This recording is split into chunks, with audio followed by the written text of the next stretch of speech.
ঘরে থাকা মাত্র 3টি উপকরণ দিয়ে এত মজাদার একটা নাস্তার রেসিপি শেয়ার করব আজকে। তো চলো ভিডিওটা শুরু করা যাক। তো এখানে প্রথমে 2টা ডিম ভেঙে নিয়েছি। এই রেসিপিটা বানাতে একদমই অল্প উপকরণে তোমরা বানাতে পারবে ইজিলি। 2টা ডিম ভেঙে তারপর ভালো করে এটাকে মিক্স করে নেব, আর একটু সাথে লবণ দিয়ে দিব। 1 কাপ চিনি দিয়ে দিব। এখানে চিনিটা তোমাদের ইচ্ছে মতো তোমরা দিতে পারো, বেশি খেলে বেশি, কম খেলে কম। তো আমি একটু বেশি পছন্দ করি, তার জন্য একটু বেশি চিনি দিয়ে দিলাম। দিয়ে ভালো করে উইক্স করে নিব। এখানে ভালো করে ডিমটাকে ফেটাতে হবে, চিনিটাকে মেল্ট হয়ে যাওয়া পর্যন্ত ভালো করে চিনিটা গলাতে হবে।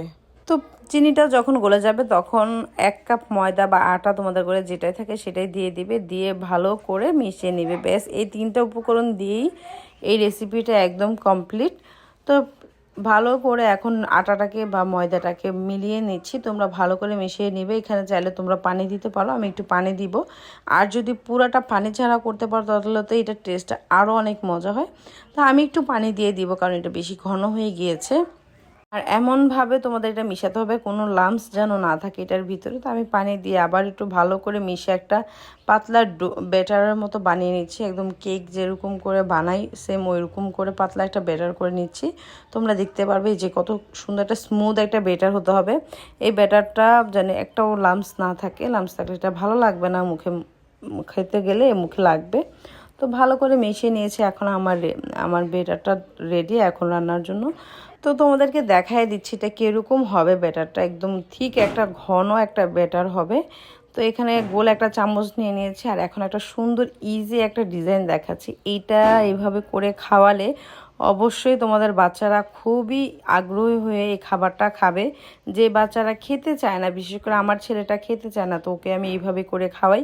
তোমরা এই ট্রিকটা ব্যবহার করতে পারো। একদম ইজি, চুলার আঁচটা একদম লো করে দিয়ে তারপর একটা মিকি মাউস শেপ বানায় নেবে। দেখবা বাচ্চারা এগুলো ইজি অনায়াসে খুব মজা করে এই খাবারগুলো খাবে।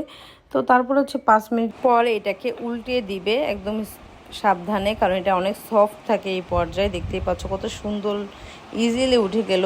তো এভাবে দেখতে পুরাই মিকি মাউসের মতো লাগে। তো এরকম করে বাচ্চাদের যদি তোমরা দাও, ওরা অনায়াসে এগুলো খেয়ে ফেলবে একদম। যে বাচ্চারা নাও খেতে চায় তারাও খাবে, কারণ আমার বাচ্চাকে আমি এইভাবে দিই, তো ও সুন্দর করে খেয়ে নেয়। তো এখানে আমি একটু ঘি দিব। তোমরা চাইলে তোমাদের পছন্দ মতো স্প্রেড দিতে পারো, বাটার দিতে পারো। এখানে ঘিটা দিলে এটার টেস্টটাই অন্য লেভেলের লাগে আর কি, খুবই টেস্টি লাগে, খুবই মজাদার লাগে। তোমরা চাইলে সুন্দর করে এখানে 1 চা চামচ ঘি দিয়ে ভেজে নিতে পারো, বা তোমাদের ঘরে বাটার থাকলে বাটার দিয়ে ভাজতে পারো। তো আমি ঘি দিয়ে ভেজে নিচ্ছি। আর পরে উপর পাশটা হয়ে গেলে, এক পাশটা ভালো করে হয়ে গেলেই হয়ে গেছে। তো আমি এরকম একসাথে 3টা বানিয়ে নিচ্ছি। এগুলো বাচ্চাদের জন্য বানালাম আর কি, বাচ্চারা এগুলো খেতে খুব পছন্দ করবে। আর এখন আমার জন্য বানালাম, বড়দের জন্য আর কি। এইভাবে করে বানালেই হয়ে যায়, বড়দের জন্য এত এত ঝামেলা লাগে না। তো এখানে আমি পাতলা পাতলা করে বানিয়ে নিচ্ছি। আমার কাছে পাতলাটা খেতেই বেশি মজা লাগে এই প্যানকেকটা। তো এখানে আমি আবারও আমার জন্য বানিয়ে নিচ্ছি। এটা আমি যেই চামচটা নিয়েছি এটা 2 চামচ দিলেই তাড়াতাড়ি করে হয়ে যায়। তোমরা চাই আরও ছোটো ছোটো করে বানিয়ে নিতে পারো। তো আমি এই পাতলাটাই বেশি পছন্দ করি। এই পাতলাটা না একটা ক্রিস্পি হয়, খেতে পুরো বিস্কুটের মতো লাগে, তার জন্য খুবই মজার হয়। তোমরা অবশ্যই এই রেসিপিটা বাসায় ট্রাই করবে, আর আমাকে কমেন্ট করে জানাবে তোমাদের কাছে কেমন হয়েছে। আর ওই পারলে অবশ্যই ঘি দিয়ে ভাজা ট্রাই করবে। এটা ঘি দিয়ে খেলে এটার টেস্টটাই অন্যরকম লাগে। আর আমি একটু পোড়া পোড়াটা পছন্দ করি, তার জন্য একটু পোড়া পোড়া করে নিচ্ছে। তোমরা হালকা পোড়া না খেতে চাইলে তোমরা পড়বে না, হালকা করে সেঁকে নিলে হয়ে যাবে। আর এটা হতেও বেশি সময় লাগে না, 5 মিনিটে অনেকগুলো বানানো যায়।